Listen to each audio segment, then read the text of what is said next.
Hello and welcome to a video on trigonometry as part of my Honors Physics Math Review series. Now, um, this is probably not going to really start to be important until around Unit 3 in physics. So if you're just watching the whole Math Review series ahead of Unit 1 in Honors Physics, good on you. Appreciate the attitude and the effort, but you might want to come back to this one in a couple units' time. That being said, I am going to dive right into some trigonometry, starting with vectors and vector notation. So, vectors are numbers that have both a magnitude and a direction, right? So magnitude just means the size, like how big they are, and then the direction is which way they are pointing, right? So for example, let's call this vector vector A, and this is how vectors are typically notated, with some variable and then an arrow on the top of it to indicate that it is in fact a vector. And then let's call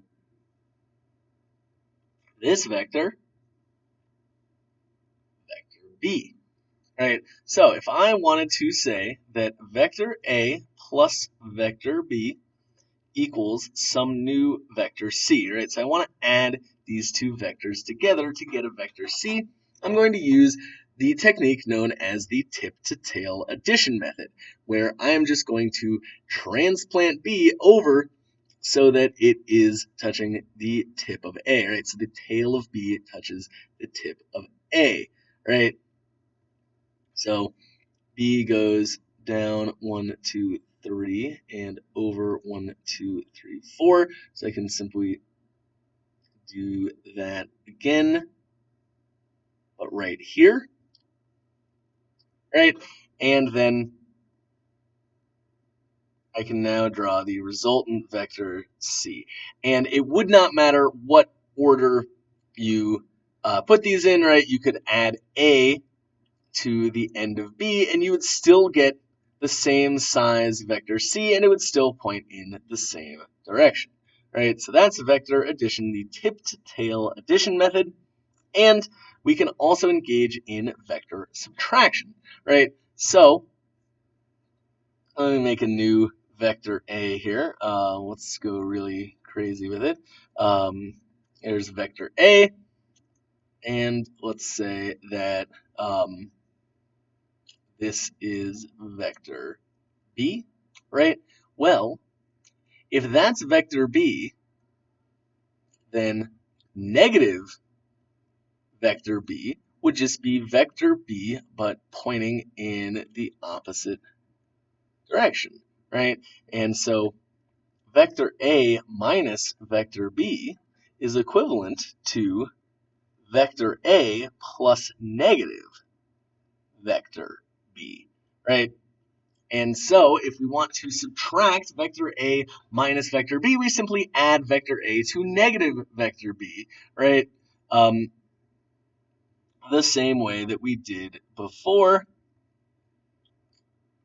like this. And we ultimately end up with, right, there is our vector C, right? So that is vector addition and vector subtraction. And you might have noticed that as we were doing this, we made some triangles. Almost like this is a video about trigonometry. So moving on now to how we express direction, right? So I don't know if this is the actual angle. I'm just drawing something kind of randomly here. But let's say that this is 30 degrees, and let's say, therefore, that this would be 60 degrees, right? So a few different ways that we could talk about, that is the world's worst arrow, but you get the idea. A few different ways that we could talk about the direction. So we could say that this is 30 degrees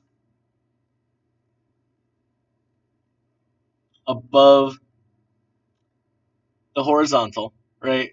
We could say this is 60 degrees to the right of the vertical, right? So 30 degrees above the horizontal, 60 degrees to the right of the vertical, right? Then let's say that is I don't know, 50 degrees, 50 degrees, right? We could also say that this is negative 50 degrees relative to the vertical, right? And then this would be 60 degrees relative to the vertical, like positive 60 degrees. This would be 30 degrees relative to the horizontal, right? And then if it were below, it would be negative 30 degrees relative to the horizontal. So those are all different ways to express it. And then lastly, we could express these in terms of cardinal directions, right? So we have our cardinal directions.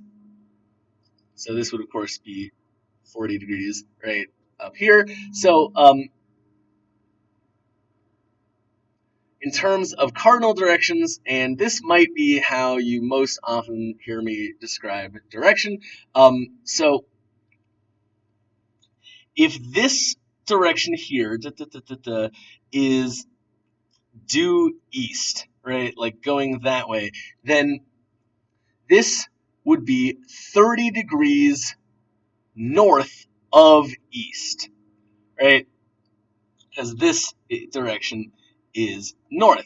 Or you could also say that this is 60 degrees east of north. So your starting place, right? So this is 30 north of east, or 60 degrees east of north, right? So your starting place, like starting due north, so but then you're going east from due north, right? So you've gone 60 degrees east of due north, right? Or you've gone 30 degrees north of due east, right? So this would be 40 degrees north of west, right? And this would be 50 degrees west of north. Make sense? I hope so. Moving on. All right. Moving on very briefly here to the Pythagorean theorem. I'm really hoping you know this already, but for a right triangle, right, so we can put one of these in there, we know that a squared plus b squared equals c squared, where a and b are the sides of the triangle and c is its hypotenuse, right, its long side.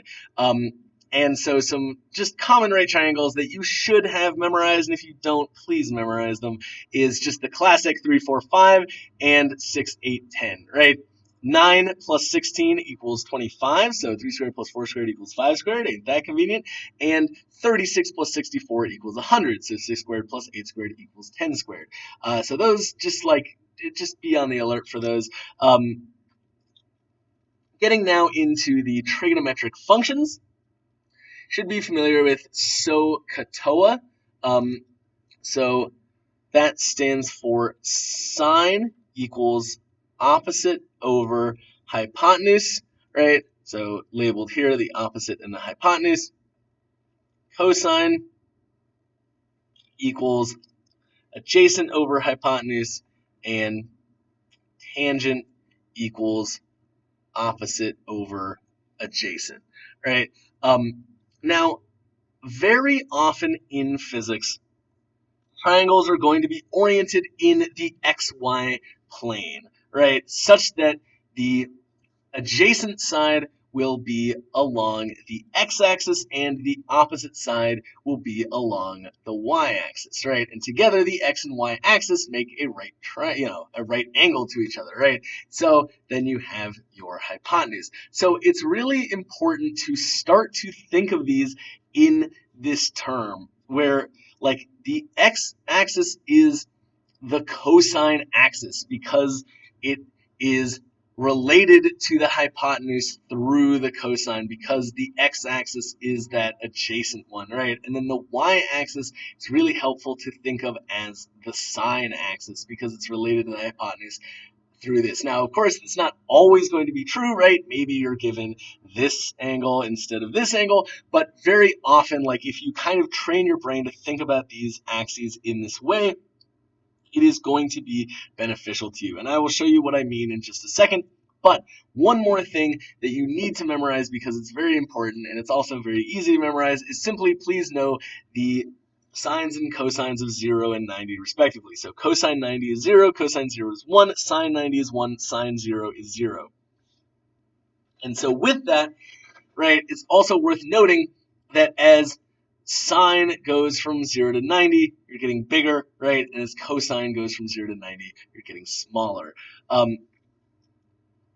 So what we often find ourselves doing in physics is splitting vectors into their x and y components. And so this is getting at what I mean, right? So let's just say that we have a vector, or here, let me make it not like a super obvious.